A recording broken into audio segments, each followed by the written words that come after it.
ஏய் தொடரா தொடங்கறல்ல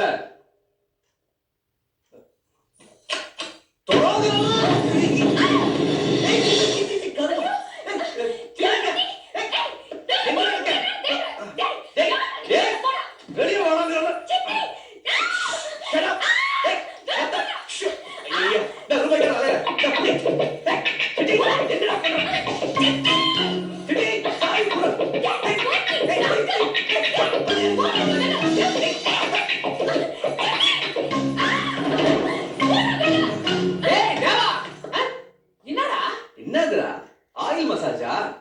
என்ன கண்டற வேலை பண்ணிக்கோ முதல்ல சாவி கொடு ஓ இங்க ரெகுலர் கஸ்டமரா உனக்கு குரூப் போட்டோ எல்லாம் வச்சுக்கிறாங்க என்ன சாவி கொடுக்கலாம் போறேன் அது என் தங்கச்சிடா அவ ஃப்ரெண்ட்ஸுடா